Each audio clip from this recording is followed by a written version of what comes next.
And we are live. Peace and blessings, everyone. This is your brother Asar Imhotep with the Madua Indela Institute for the Advancement of Science and Culture. I am your host for the evening. I know it has been a minute since I've been on my channel and have presented y'all with some information. Y'all know I've been in the lab, quote unquote, studying and producing some works. So I don't have as much time to be on YouTube as I used to. But today is a special day, and we're here to address and respond back to a recent presentation by our good brother, Dr. Mario Beatty out of Howard University. And this presentation of his took place this past weekend on the 20th of April, Saturday, April the 20th in New York City at Medgar Evers College in Brooklyn. And this was the 36th annual ASCAC Conference. And so there was a special plenary focused on the meaning of the place name Kemet. And this was set up by our good brother Reggie out of New York. Y'all may know him from the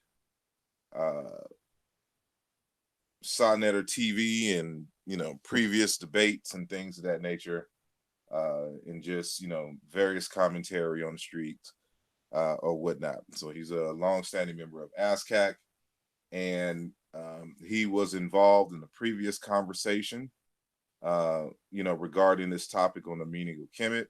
And so he decided he wanted to extend it, beyond the YouTube and bring it to ASCAC.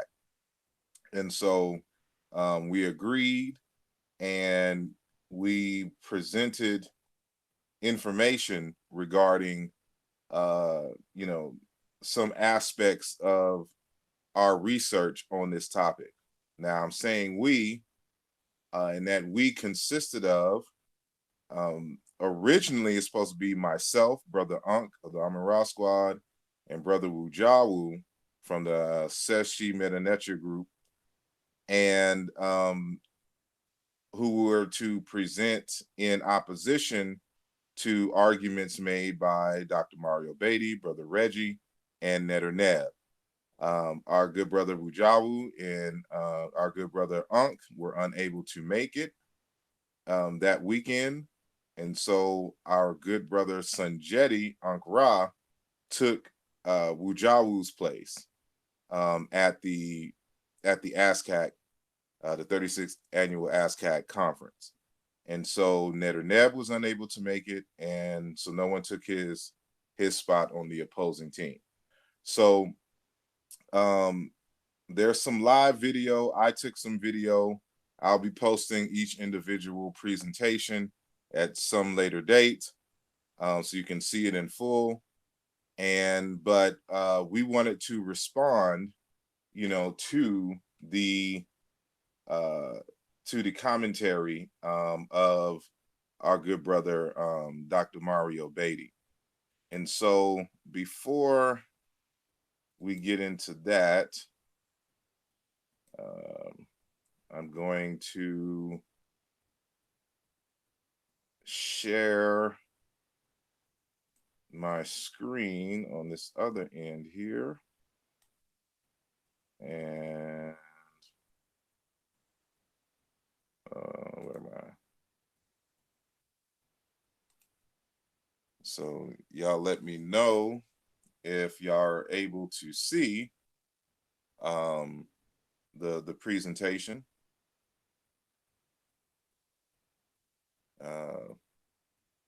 And on the line, on the panel with me, I have our good brother Wudjau. If you're there, say something, introduce yourself. All right, peace. Peace to you, Asar, and peace to the listeners. It's your brother Wudjau Iry-Maat, and hopefully I'm coming in clear. I was hearing a little static, but yeah, I'm here, and yeah, I'm just ready to have this discussion, and hopefully to edify, the listening audience and those who will be watching this video in the archive, because this is a very interesting topic for a lot of people. It's a topic that has been underway or discussed for a few decades, and so hopefully this year, 2019, with our discussion tonight, the discussion that took place at ASCAC, and then our future contributions in the very near future in the form of publications, hopefully we'll be able to bring this discussion to some kind of conclusion. And so I look forward to that. All righty, appreciate it. So if anybody has been following me for a good number of years, every few months, every couple years, someone wants to debate me on this topic of the meaning of Kemet. And each and every time they fall short of providing convincing evidence for their premises. And so as a result of not being convincing in their arguments, they try to change locations of the argument, change the argument, deal with everything except what the topic is about. And so this was just another example of that. And so we, again, are going to be responding to Dr. Mario Beatty's presentation in particular. And we're going to do it in 3 parts. And so, to try to keep each conversation within manageable time. So this is only part 1. We'll only be dealing with the first 10 minutes of his presentation. And so this is just plainly titled A Response to Dr. Mario Beatty, ASCAC and Kemet Part 1. And so before I get started, this thing is hidden here. Be on the lookout in the future for some publications and research coming from research teams we call the Diopian SEALs, a multi focused and multidisciplinary research team. And so, some more expanded works be in the future, but this is just letting you know what's to come. But I want to start off simply with, the pros and cons of the conversations that we had at ASCAC. And so, I'll start off with the pros. The conference created a space for the revisitation of an important topic that has yet to be resolved in the academic world.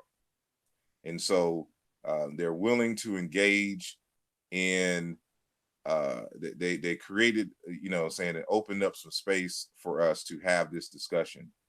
And, that is always a good thing, because scholarship is about hashing out, arguments so that we can be left with nothing but the truth. And so they open that space for that conversation in an academic setting. Secondly, it provided an opportunity for researchers to fine-tune and look more critically at their arguments. So, when something is being presented as a debate, it forces the researchers to look more carefully, at their arguments before presenting them to the public. It also created an opportunity for the open exchange and challenge of ideas. So it wasn't just in the normal conference sense, where the idea was to bring forth purposeful oppositional information so that the audience can, kind of decide for themselves or be broadened, on the subject at hand. And so lastly, it provided the audience to gain better knowledge on the background for the debate and expose them to new knowledge and hypotheses. So For those who may not, necessarily personally be within our particular radar, they were able to see what information, saying is coming up the pipeline. And so the spreading of knowledge is always a good thing. And so with pros, there's always some cons. And so the cons of the conference, or the so-called debate at the conference, first and foremost, it wasn't a debate. So I should have put that in there, that it wasn't a debate. It was just simply regular presentations. But with that said, there was no question and answer from the audience.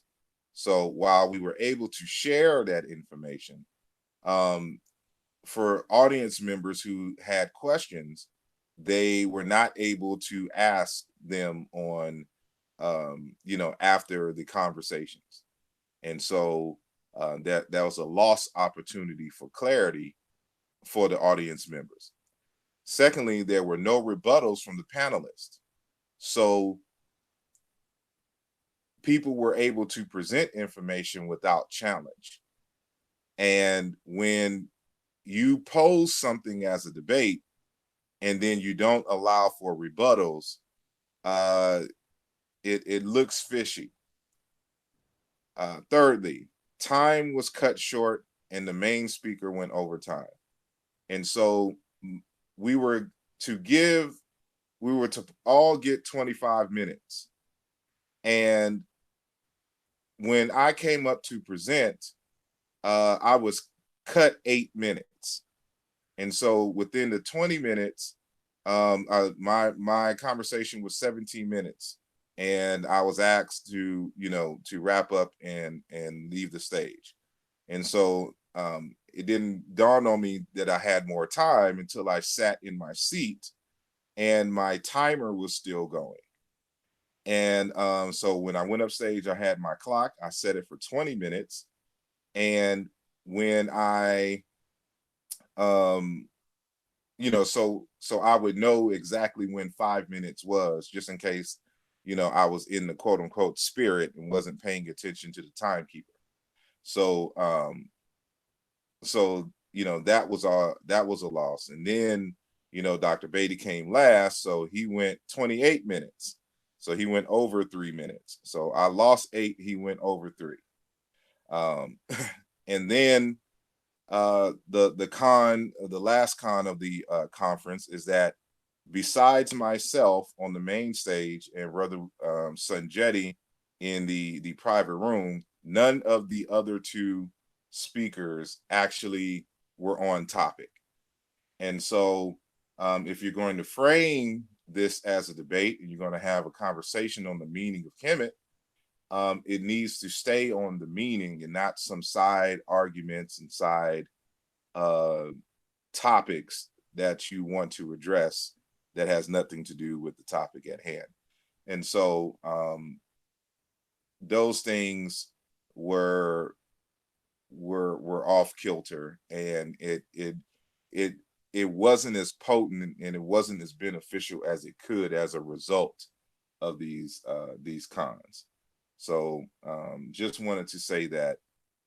And before I turn it over to our good brother Wudjau, I wasn't going to, we don't plan on addressing Brother Reggie because he was just so far off the topic and he's just making up new arguments on the fly, and it would just take, a dissertation to show in every aspect and how our good brother Reggie was wrong.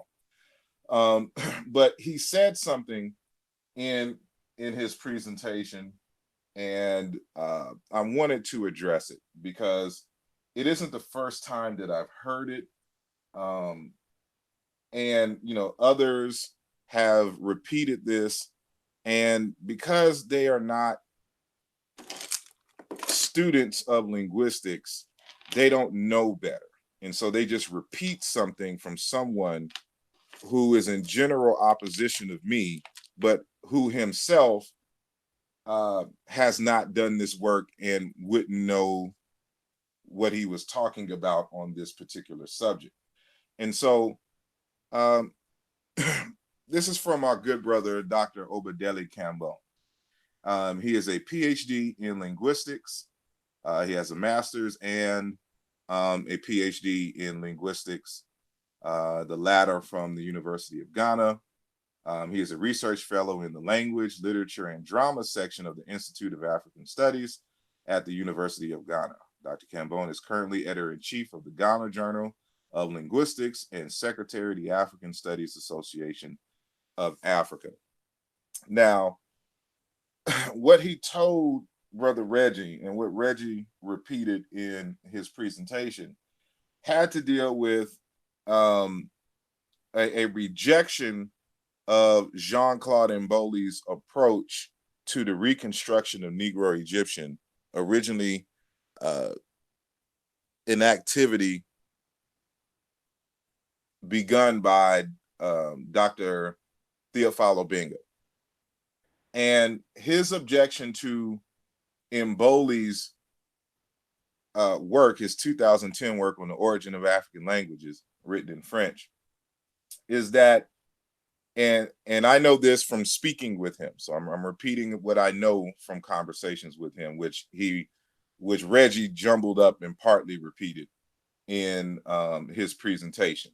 And that has to deal with this notion or idea that one must reconstruct the language family, then come back in and then reconstruct ancient Egyptian, and then, in order for it to be included in the reconstruction process for Negro Egyptian. Now, when I had this conversation with, Cambone, I asked him this critical question. I'm like, if your assumption is true, can you show me at least 3 or 4 other texts where they make that argument and have shown this to be the process within historical comparative linguistics, and that this is the standard model? And so when we were on the phone after I asked this question, all of a sudden he had to get off the phone. And so he may have had a legitimate reason. It's just, a little fishy that when you ask this question, that all of a sudden you have to end the conversation. And so I wanted to throw some citations out here, and I have plenty more because I always have more. And so this one text that we have here, and I repeat this in the upcoming book that I'm writing. So I wanted to deal with that in terms of using ancient Egyptian script, in the reconstruction process. And the reason why, for at least for him, is controversial because there's not 100% correlation to writing scripts and phonemes. And so a writing grapheme may or may not represent, 2 or more sounds in the language. And so, you have to have other external means to guaranteeing and knowing what sounds are available, in the language.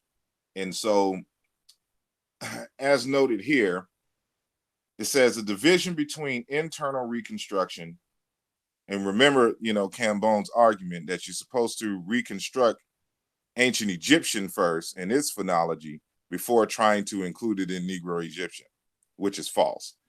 The division between internal reconstruction and the so-called comparative method has certainly been overstressed.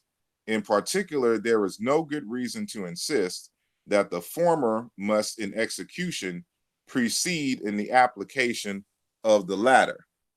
In other words, it is a false assumption that you have to do internal reconstruction before you can do external reconstruction. And so I'm looking for a text real quick. Hold on one second. Mathematical models and linguistics, African language structures, Okay, I'll deal with that later. I'm back. So we're going to go to the next slide. So in this text here, the Continuum Companion to Historical Linguistics, Brian D. Joseph, in his chapter on internal reconstruction notes the following. He says, for all the fact that internal reconstruction has been shown to be a powerful means of shedding light on the prehistory of linguistic states, might otherwise not be amenable to any further historical speculation. It has its limitations as a method. So he's introducing here this notion that while internal reconstruction is powerful, it has some very important limitations. And so he gives more examples, but I'm just going to deal with the first example that he gives. So he says, for one thing, not all synchronic alternations, meaning the alternations of phonemes, have arisen by the relative clean path that forms like Greek mele show. And so this word is a word for honey in the Greek language. For instance, the alternation seen in the Greek noun for name with a nominative onoma and a genitive onomatos lends, that's supposed to be lends with the D, itself to the same sort of analysis as that given for mele.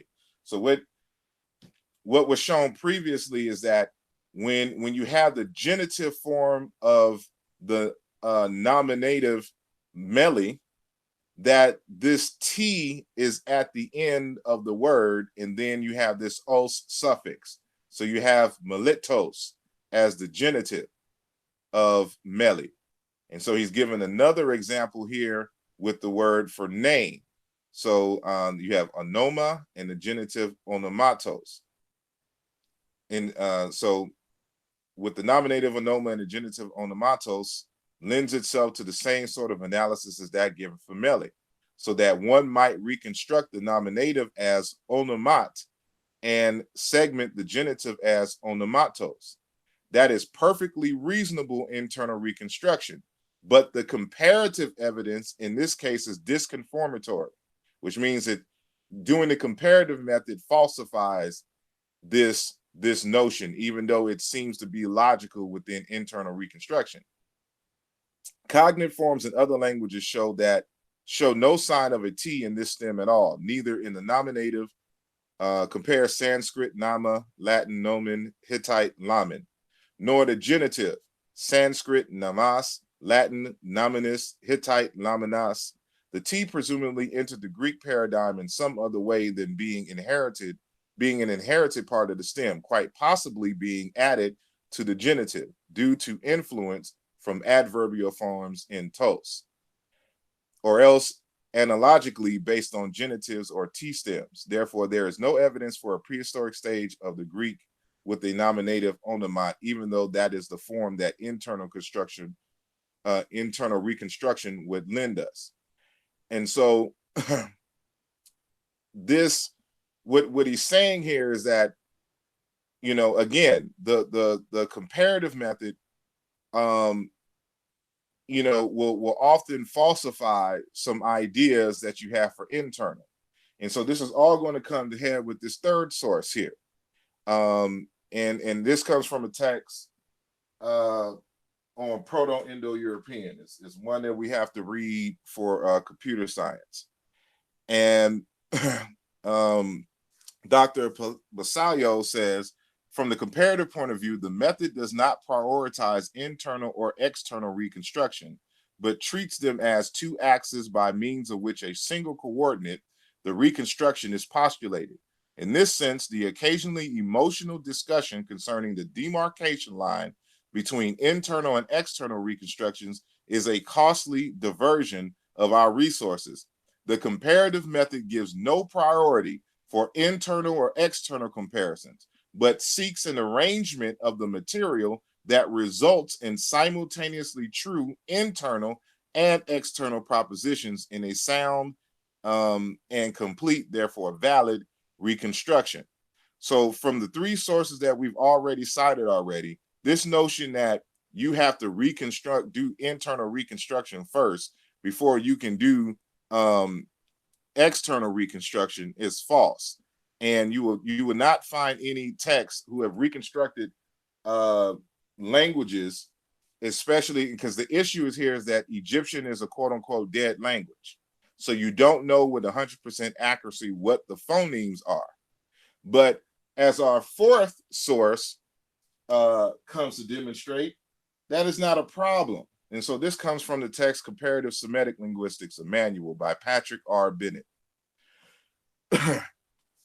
He starts off, he says, for most of the ancient Semitic languages, our phonetic knowledge is based on extrapolation from the modern or the better known ancient languages, on transcriptions in other languages, Punic and Latin-based transcription in Plautus's play Poenulis, Ugaritic and Akkadian inscription, for example, or internal evidence from morphophonemic changes, alternations in spelling, or changes over time.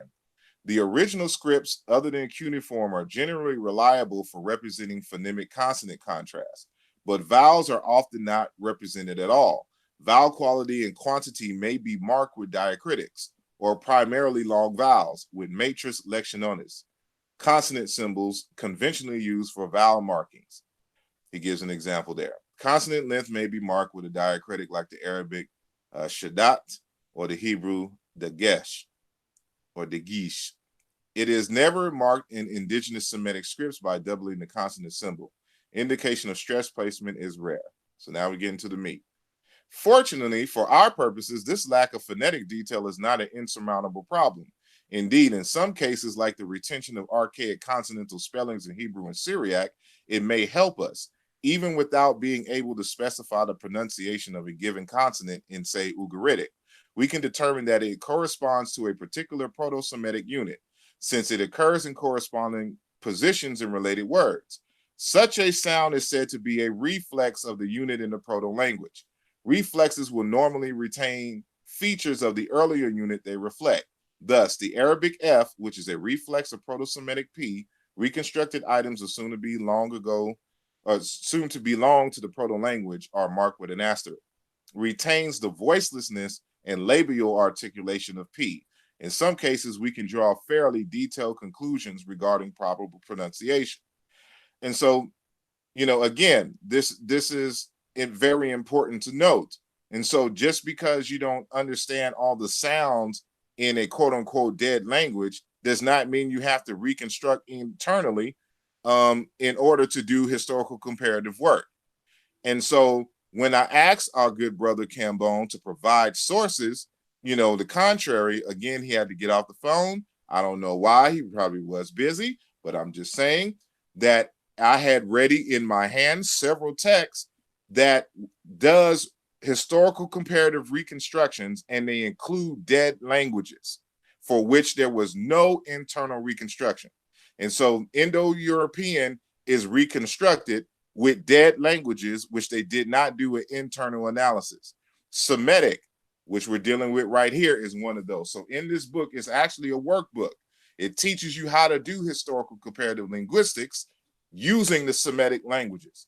And so all of these languages, with the exception of Arabic here, were dead languages. And they also include Akkadian, Ugaritic, and all of this. And so this is part of the worksheet that you do. So with the Ge'ez, dead language, all you have is the writing script. Hebrew is the same thing. And so, and then you have Ugaritic and some others, which I didn't include here, but they're all in the workbook, all included in this reconstruction process. So I would like to see this standard, and we need to bear at least maybe 4 or 5 texts, because I've shown 4 here. So we have to have at minimum as many as I have, and I can show you texts that I have on reconstructing Proto-Indo-European, and all of them include the dead languages for which they only have the scripts. And so when you do not deal with language and linguistics, our good brother Reggie, anybody can tell you anything and you just repeat it without knowing what you're talking about. And so we're going to see that this is consistent in this camp when it comes to this argument on the meaning of Kemet. They just want to argue for argument's sake and not deal with the information and give false reasons for rejecting particular ideas that are not standard, in the field and for which we're dealing with. So I'm going to end it right there, and I'm gonna let Brother Wudjau start off the conversation, dealing with Dr. Mario Beatty's presentation from the 2019 36th Annual ASCAC Conference. So, whenever you are ready. Okay. Hopefully I could be heard clearly. Just a bit a technical thing. Is it possible that you could remove the avatars at the bottom? I just noticed on the screen still. Yeah, on the public side. Okay, I thought I already see. I don't know what's happening. I hit yes. I got it removed, and I'm doing it again now, and it's going right back to no. Okay, so it's no worries. Just wanted to see if that was possible. Okay, so so what I wanted to reiterate a couple of things for clarification purposes for the audience. And one is, I don't know if we mentioned this yet, but what I have on my screen, first of all, on the left-hand side is a publication that is a collection of the essays that was prepared for the ASCAC conference. And so that is now available. The brother Asar Imhotep announced it would be available Saturday, but it's available, today, as of today, earlier today. So it's available on Amazon.com. You can search under its title, and I believe that Asar will put the link inside the description after we're done for those who may be watching this in the archives. So this text is available. It's there. I'm sorry? The link to the book is already in the description. Okay, so there you go. So for those who were waiting, anticipating it to be released tomorrow, it's available today. So make sure you get a copy. And it's important that you do, because, even in our videos here, in our discussions, as Asar said, we're going to break this up into 3 parts. Dr. Mario Beatty's presentation was approximately 30 minutes long. And so what we decided to do was to take 10-minute segments and have a discussion, a critique about his presentation, to keep these videos as a nice, manageable size. All right. And because of that, in totality, it still forbids us to really explore and exhaust these different issues. So it's best that you get the text where you can actually read it for yourself, do your due diligence, and research the information. And even with that said, this particular text is still just a prelude to a larger text that we are working on that should be released in a very near future on the entire topic, where we're leaving no stone unturned, and hopefully we can bring some kind of conclusion and closure to this long-standing debate that's been expanded over a few decades. All right, so that's something to look forward to, and I'm just giving you all the heads up on that. All right, so with that being said, let me just share my screen, and we're just going to get into Dr. Mario Beatty's presentation. All right. So over this weekend, there was a debate. Well, actually, we're contributing to the ongoing debate on the meaning of the place name Kemet. And so I want to clarify something that Asar already said. I just want to kind of underscore it, is that the ASCAC conference was not a debate. All right. So everyone should have that understanding. But the conversation at ASCAC came about through a result of a kind of debate on this topic. Every now and then, as Asar said, somebody tries to come and argue these points, and it starts off on social media, on forums, Facebook, and so on and so forth. So our good brother Reggie brought this conversation to the floor of ASCAC, but it's not in a style or framed as a formal debate. And I'm pointing this out because there's consequences to it not being a formal debate, but yet the style or the framing in which the conversation took place. All right, so I just want to make that clear. All right, so now I just want to go through a few general reminders for everyone for clarification purposes. So what this conversation is not about, okay? So this is what is not in dispute, all right? So number one, what's not in dispute is, does the word black exist as an adjective in the ancient Egyptian language? No one is disputing that.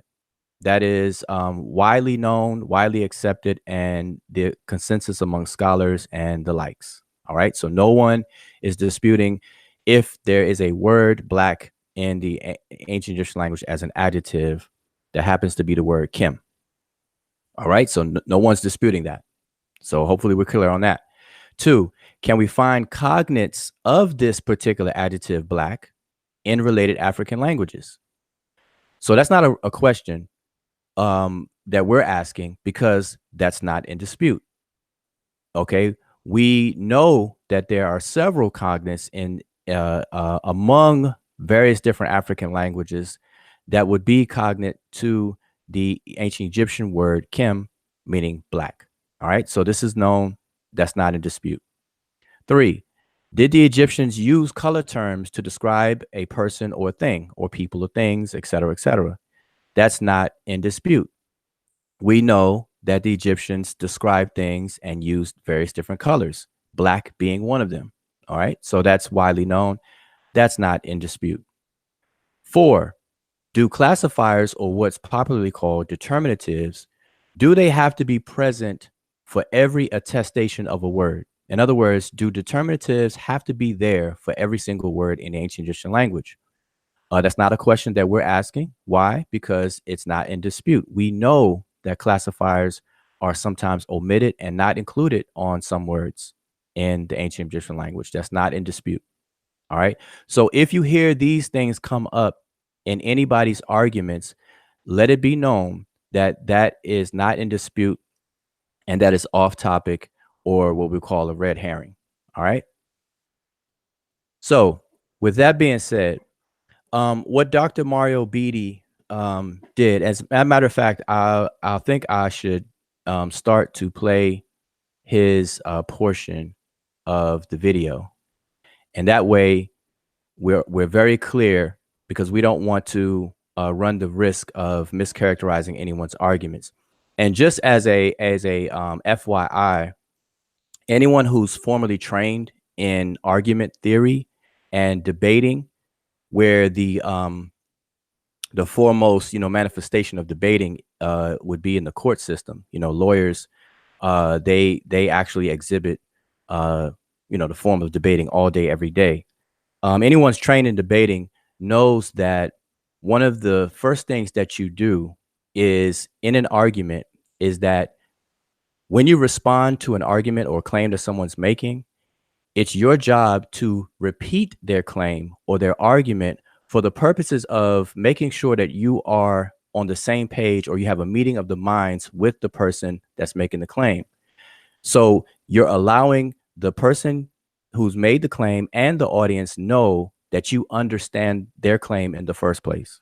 And what that does, it allows you to avoid mischaracterizing their claim and then talking for an extended amount of time on your mischaracterization and not even addressing the claim as it is. Okay, so one of the first steps is to always reiterate a person's claim, even if it's in your own words, to show that you understand what they're claiming.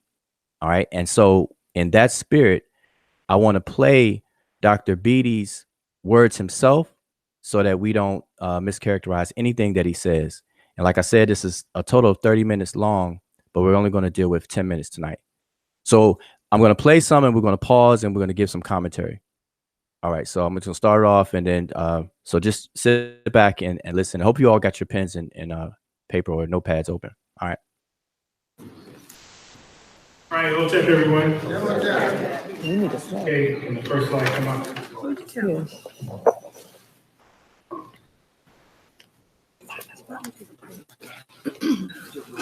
After this one?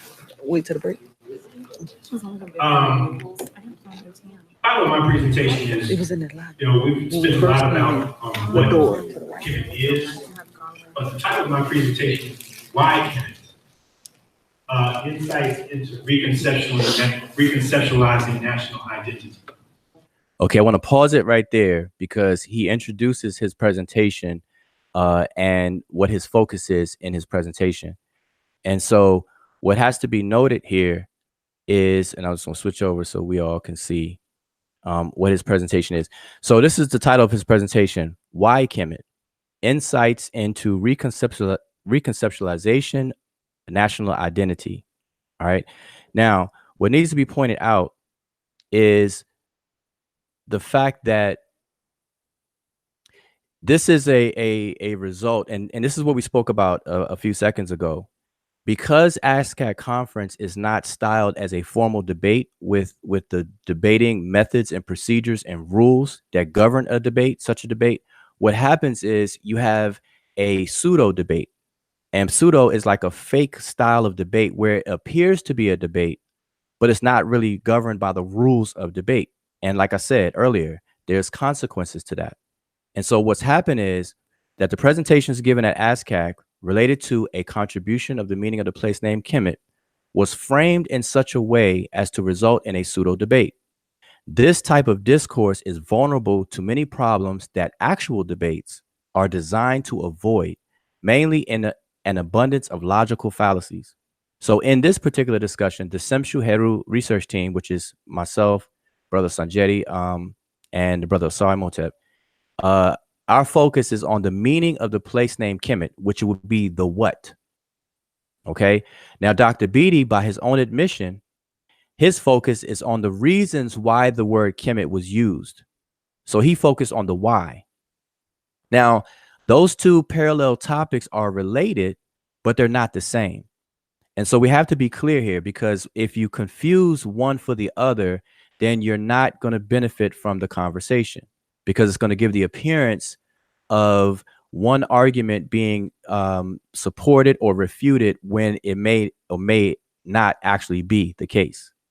Okay, so I want to make that clear for everyone to understand. And again, this is a consequence of pseudo debates.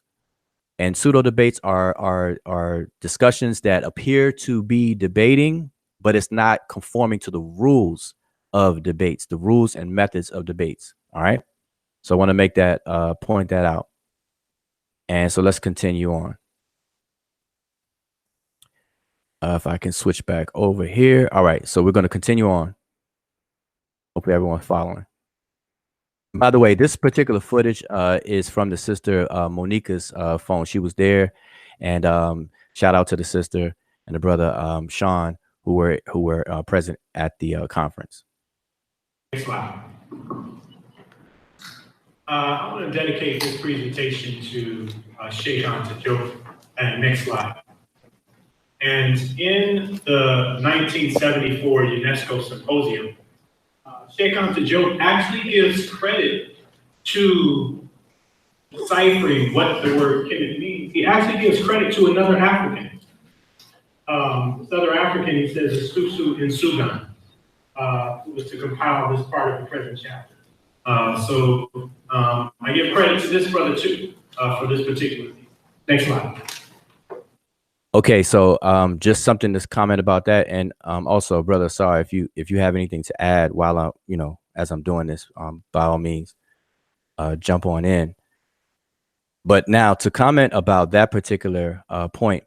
So Beatty says that Diop gives credit to the decipherment or the deciphering of what the word Kemet means to another African, Susu Nsogan, and the thing about that is that there's no information given about this particular person. Okay. There's no information on the method that was used to how he came up with the meaning of the word Kemet, what he used, what sources, procedure, method, nothing, absolutely nothing was given, only that a name is mentioned, and that's it. So it begs the question of what were his methods? How did he come up with the meaning of the word Kemet? There's nothing shown at all. Okay, so that's something that we have to understand. So although credit is given to someone, it has no value in this discussion because it's nothing to bite on. All right, Asar, you had something to say? Yeah, I mean, you hit it right on the head. It's when you introduce someone, if you're having an academic discussion, and you always cite your sources, especially for ideas that you did not originate. So he partially cites a source, but he doesn't say in what context. Like, he doesn't even have the discussion in terms of how our good brother Susao came to his conclusion. What was he looking at? What text? What other comparative work did he look at where he said that this was the tradition in terms of methodology in the ancient Egyptian writing script? You get no such in him. We don't know if he's a friend, colleague, if it's his grandfather, nothing. It's just a name, a random name. And that would not be acceptable in any, academic setting in terms of a citation. I couldn't turn in my dissertation and say, Brother Wudjau, is the one who came up with this. And then, like, who's Brother Wudjau? How does he relate to this topic? Does he have anything written on the subject? What's the context? And so Diop just gets an idea from a random brother. We don't even know if he studies meta nature, does linguistics. We don't know nothing about him. And so this is a blip on Diop's part, for not explaining that. So we don't know if Diop accepted entirely his argument or if he rejected aspects of his argument and accepted some. We would need to know what was his entire argument. And so it's messed up from the start. And, and this is something that, no one else has been able to try to defend. It's unduplicatable. And so it's unrepeatable in the ancient Egyptian writing script in terms of the method espoused by Diop in terms of reading that one example of the seated man and woman with plural strokes behind the word Kemet in the Calhoun Papyrus, for which he was citing in his 1977 work. And so, in terms of methodology, that's a no-no. But I'll end there. Okay. What I want to add to that quickly is I want to give where this is coming from and why this brother's name was mentioned. So let me share my screen here. So this particular text is from the UNESCO General History of Africa, Volume 2. And this particular page 41, under the article or the section of an article called "The Egyptians as They Saw Themselves," as you can see on the screen. And so if you look at footnote 44, this is what Dr. Mario Beatty is making reference to, which is what Km.t is saying. So he's saying at footnote 44, this important discovery was made on the African side by Sosu Nsogan, who was to compile this part of the present chapter. So the question is, did this particular brother actually prepare this chapter? Because the way it's worded is as if he was supposed to, but he didn't. As it says who was to compile this part of the present chapter. So it's unclear. And so the mentioning of this brother's name is just raises more questions than it does any answers. And by the way, footnote 44 is coming from up here where you see my cursor, where it says the Egyptians only had one term to designate themselves, and this is in this form here, Kemet, equaling the Negroes literally. And so that's where the footnote is. So this is being attributed to this particular African brother, Sasu and Sogan. Okay, so I just want to make sure that's clarified for the audience, listeners. All right, so let's go back to Dr. Beatty, and we'll continue forward. And by the way, I just want to say this. I think if this is still okay with the brother Asar Imhotep, we will, entertain a couple of, some questions after we get through this first 10 minutes. So I'm gonna kind of speed things up now. So I'm gonna let it play, and we're gonna address a few more things. At the UNESCO conference, just a brief review. At the UNESCO conference, we'll read the proceedings of the unabridged volume of the General History of Africa, Volume 2. There is a debate, many debates, but there is a debate around the word Kemet. But the main protagonist was a brother from the Sudan, Abdelgadir Abdallah. And Abdallah, I kind of feel like we're recreating the 1974 UNESCO conference. Because Abdallah said at that conference that the word Kim didn't mean black. And that was what started the whole tete-a-tete at the UNESCO symposium on the issue of Kemet. And so immediately after he said that, a French Egyptologist, Sir Sonjedi-Ankh-Ra, intervened. And Sir Sonjedi-Ankh-Ra intervened and said, no. Kim doesn't mean black. And so Sir Sonjedi-Ankh-Ra and Jean Leclerc issues of race and culture, but not an issue of whether or not the word Kim meant black. Next slide. Okay, so this is a moment to pause. Now, take note of everything he said, because I don't want to have to rewind it. But now, the important takeaway from this point here, and let me go back to the slide here, and hopefully everyone can see this. Okay, the important takeaway here is that this is exactly why, or this is the exact reason why a debate should really be a debate and not a pseudo-styled debate. Because in a formal debate, logical fallacies are avoided.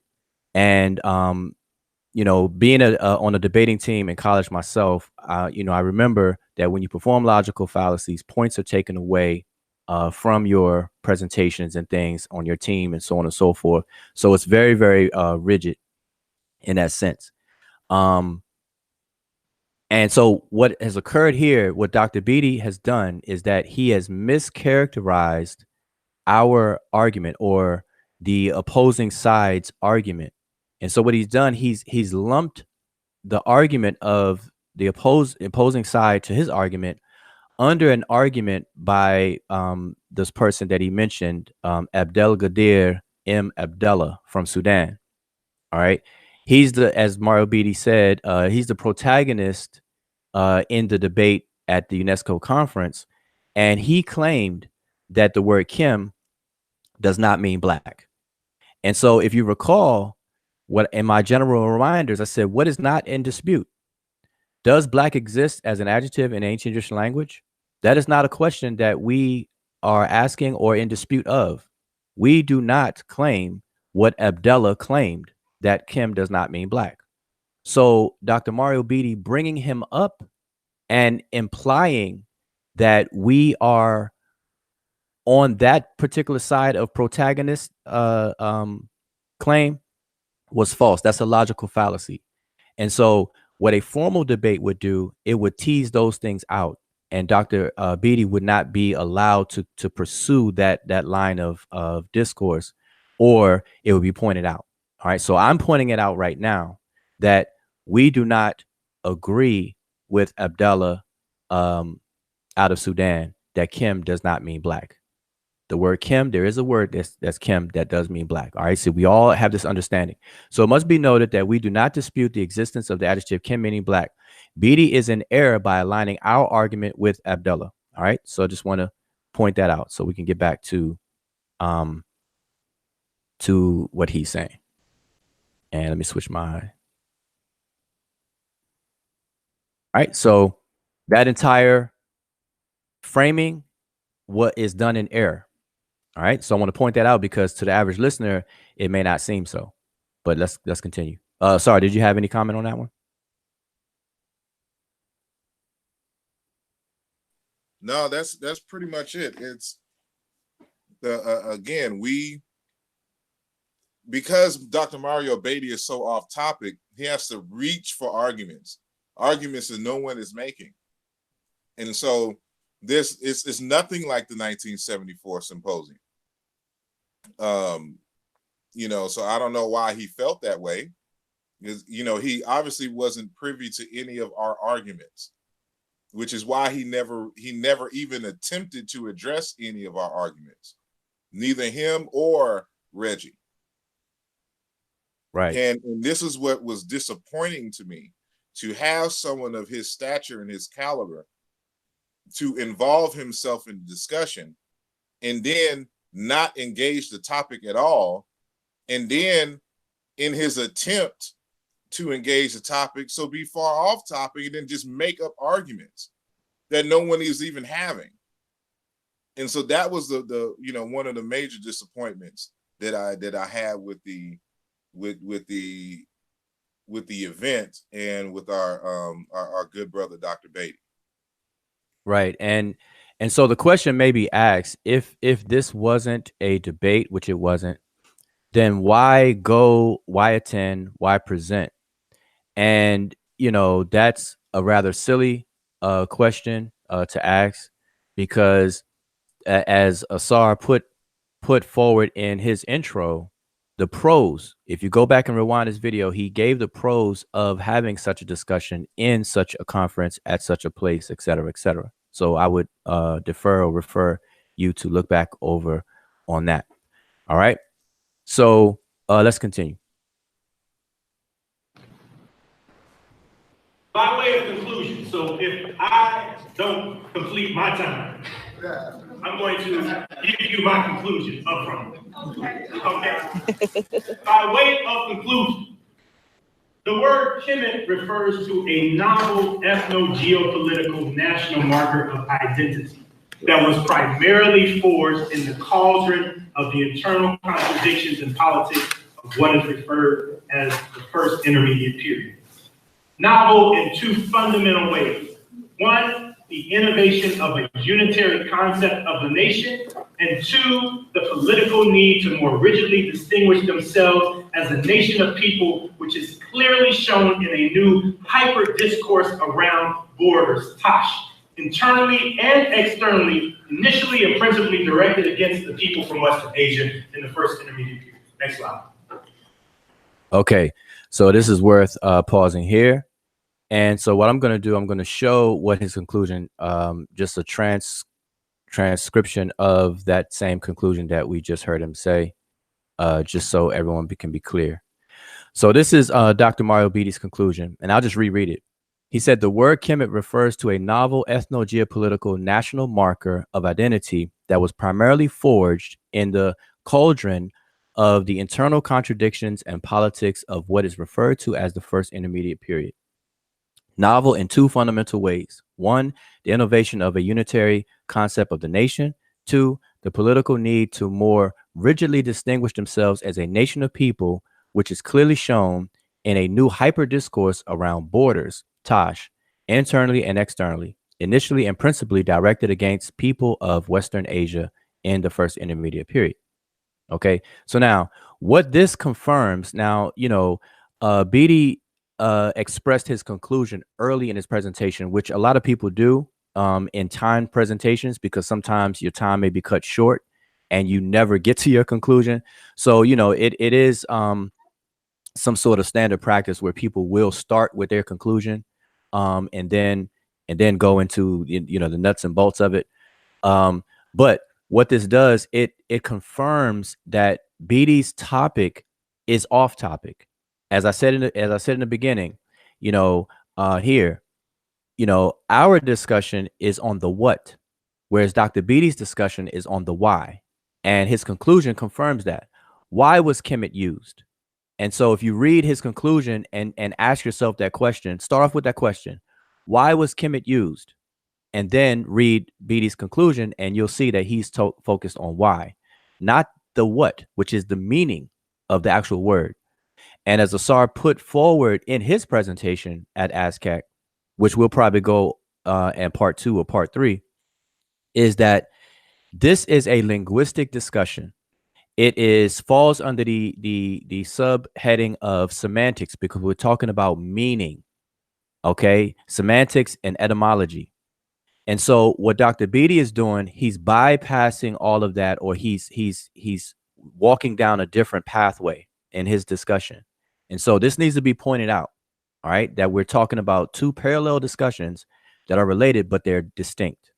Okay. Sorry, you have anything on that? No, that's pretty straightforward. It's, again, once we've established that he's off topic, anything that he says in his lecture is ultimately going to be irrelevant to the subject. This is because I knew this was going to happen.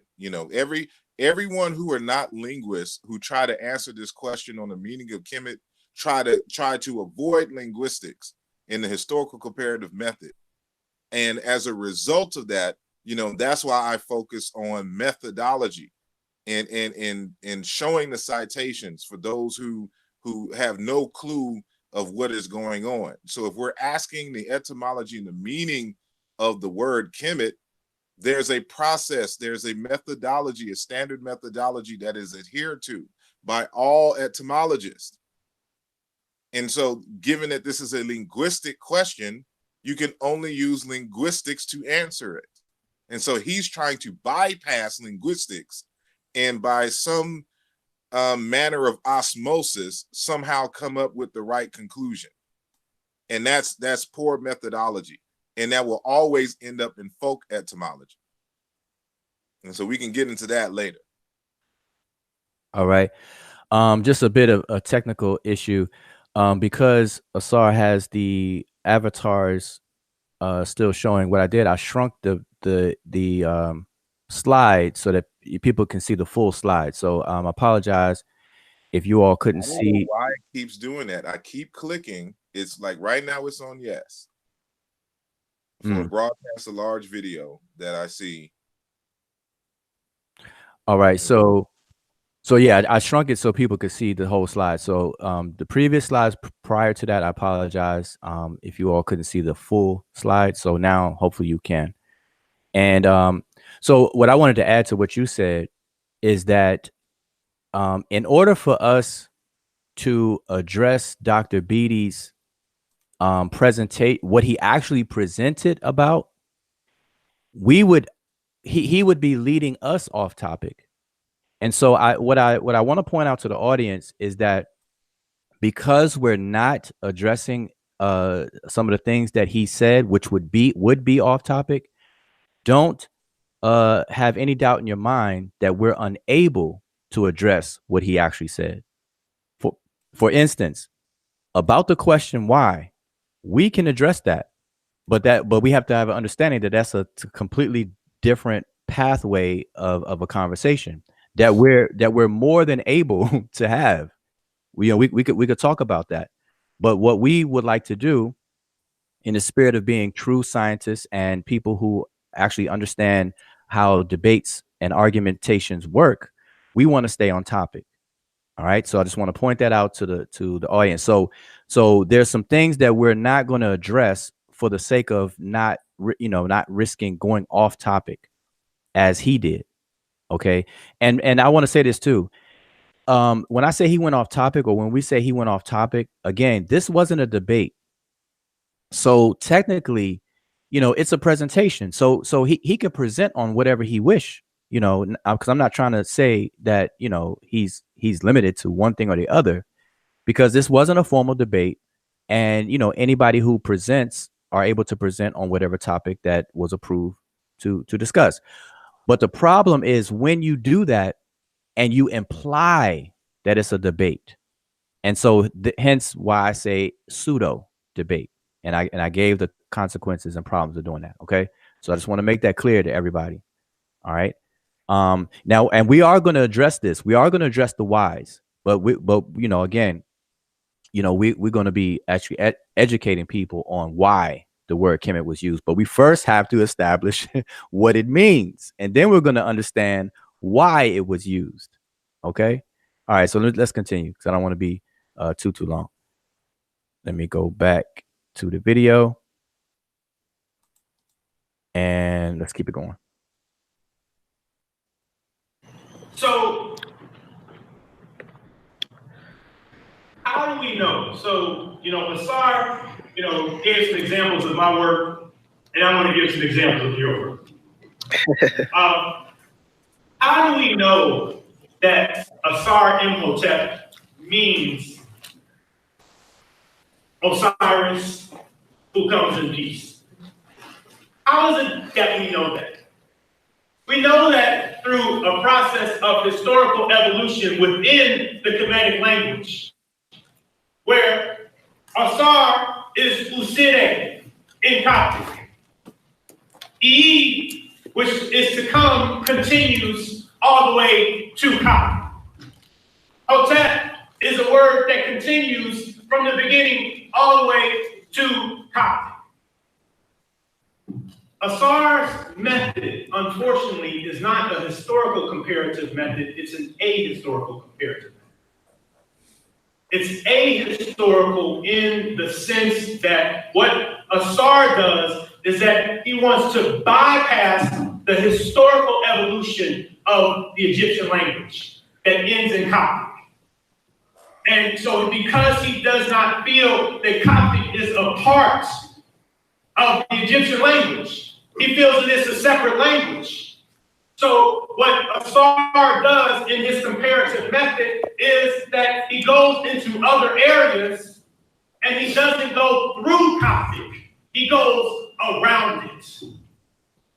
And that's where Obenga's method is the correct method. This is good. Okay, so I would pause it there, and Asar, if you want me to keep it going and tell me to pause it, or you have some commentary from that point. No, you good. Yeah, because it'll come up in the conversation. So go ahead. Oh, let it play some more. No, I was just saying if you. Oh, okay. Well, I can say this. For one, because he's not familiar with historical comparative linguistics, he makes a claim that is just bad methodology in general. But here is an example, first and foremost, where he mischaracterizes my argument or method. He doesn't know my method because he hasn't read anything that I've done dealing with this issue of Kemet. Because if he'd known, he would have known that we went through Coptic. So where he's making this stuff up, I don't know, he may be a busy person dealing with ASCAC, teaching classes. He may not have had time to really review, any kind of videos that we've done, any works that I have on this subject. He's totally oblivious to the facts. And so he repeats this misinformation, not knowing that, again, because he's off topic, he's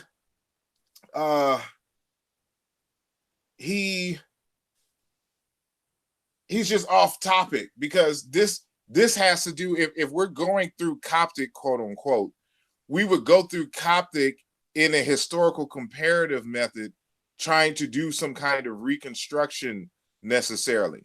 But this is not the case here. We're not trying to decipher the hieroglyphs. And that's what it seems like he seems to be trying to posit, that we are somehow engaged in the process of deciphering the hieroglyphs, that we need to go through Coptic. The hieroglyphs already been deciphered. So we go to Middle Egyptian. Why do we go to Middle Egyptian?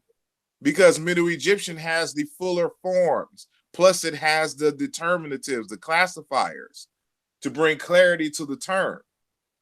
Coptic does not have that.